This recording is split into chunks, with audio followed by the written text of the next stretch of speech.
होगा अगर एमसीयू की अगली बड़ी वापसी किसी मल्टीवर्स वॉर, कॉस्मिक विलेन या दुनिया खत्म कर देने वाले एक्सप्लोजन से शुरू ही ना हो? क्या होगा अगर इसकी शुरुआत 3 टूटे हुए किरदारों से हो और एक ऐसे लड़के से जो खुद अपना सब कुछ खो चुका है? स्पाइडरमैन ब्रांड न्यू डे में येलेना बेलोवा, फ्रैंक कासल और जीन ग्रे पीटर पार्कर की दुनिया में कदम रखते हैं। 3 ऐसे किरदार जो अपने साथ गुस्सा, पछतावा और अकेलापन लेकर आए हैं। इनमें से किसी एक के हाथ खून से रंगे हैं, किसी ने अपनों को खोया है और कोई अपनी ही ताकत से डरता है। ये परफेक्ट हीरोज नहीं लगते हैं, शायद ये खुद भी नहीं मानते कि इन्हें बचाया जा सकता है।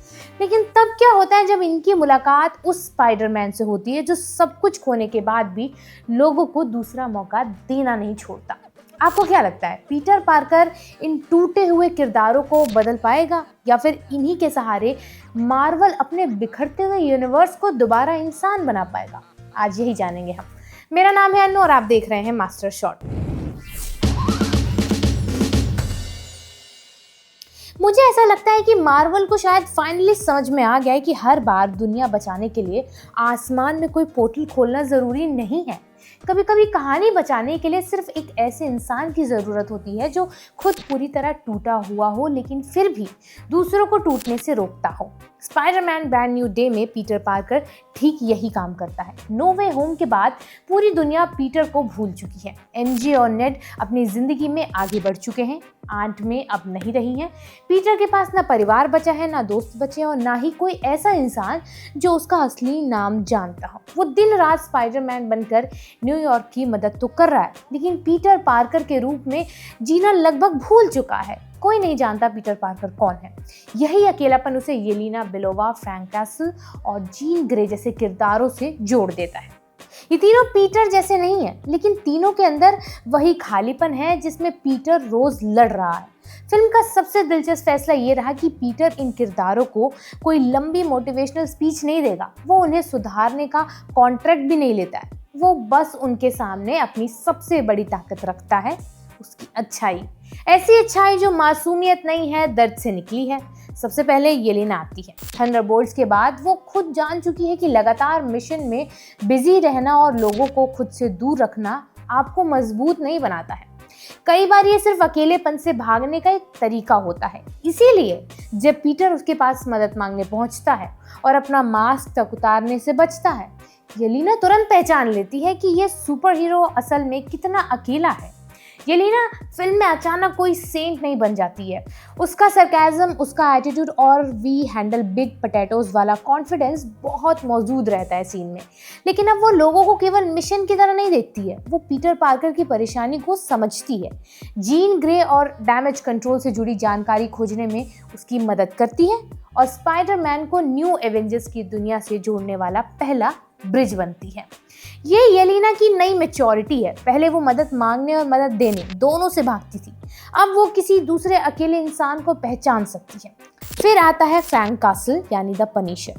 पीटर और फ्रैंक का साथ पहली नज़र में मार्वल का सबसे अजीब सा कॉम्बिनेशन लगता है। एक हीरो दुश्मनों को बचाने की कोशिश करता है, दूसरा पहले गोली चलाता है और सवाल बाद में पूछता है। लेकिन यही फर्क उनकी केमिस्ट्री को इतना मज़ेदार बनाता है। दोनों के बीच में बड़े और छोटे भाई वाली बहस दिखती है, मगर इसी हंसी के नीचे एक सीरियस मोरल कॉन्फ्लिक्ट चलता रहता है। फ्रैंक मानता है कि कुछ लोगों को दूसरा मौका देकर खतरे को बुलाना है। पीटर मानता है कि किसी इंसान का सबसे बुरा फैसला उसकी पूरी पहचान नहीं हो सकता। खास बात यह है कि फिल्म फ्रैंक को अचानक अहिंसा का सपोर्टर नहीं बनाती है। पीटर बस उसके अंदर वो हेजिटेशन पैदा करता है जो पनिशर जैसे किरदार में शायद ही कभी दिखाई देती है।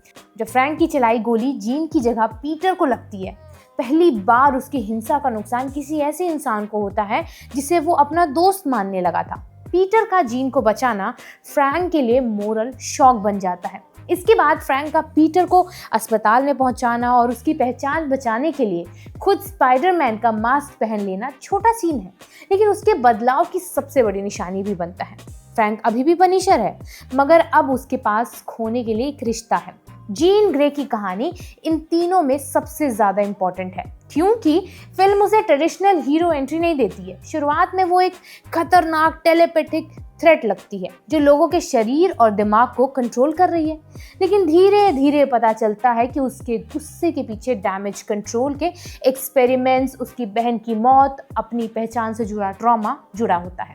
यही पीटर पार्कर और जीन ग्रे का असली कनेक्शन बनता है। दोनों ने अपने सबसे करीबी लोगों को खोया है। दोनों को लगता है कि उनकी पावर्स उनके आसपास के लोगों के लिए खतरा बन सकती हैं। फर्क बस इतना है कि पीटर दर्द के बाद भी लोगों को बचाने का रास्ता चुनता है, जबकि जीन बदले की तरफ बढ़ने लगती है। क्लाइमेक्स में पीटर जीन को मुक्के से नहीं, अपनी यादों से रोकता है। वो अपने दिमाग के दरवाजे खोलता है और जीन को आंट मे से जुड़ा दर्द महसूस कराता है, जिसने उसे स्पाइडर मैन बनाए रखा।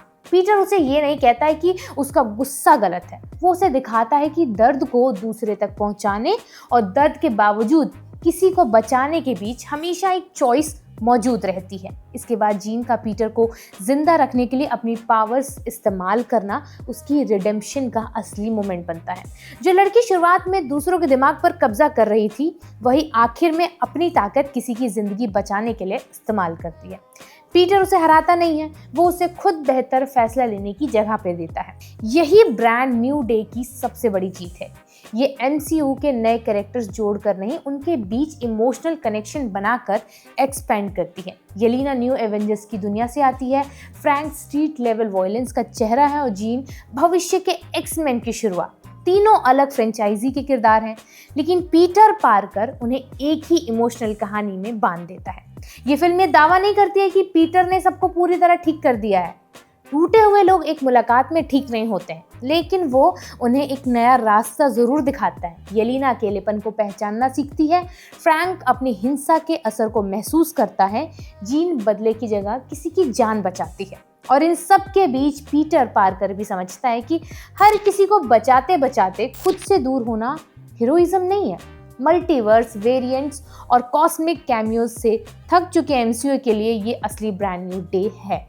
मार्वल का भविष्य शायद उससे तय नहीं होगा कि अगला विलन कितने यूनिवर्स खत्म कर सकता है, वो इससे तय होगा कि उसके हीरोज अपने दर्द के साथ करते क्या हैं। आपको क्या लगता है इन कैरेक्टर्स के बारे में? कमेंट सेक्शन में बताइएगा और देखते रहिए मास्टर शॉट।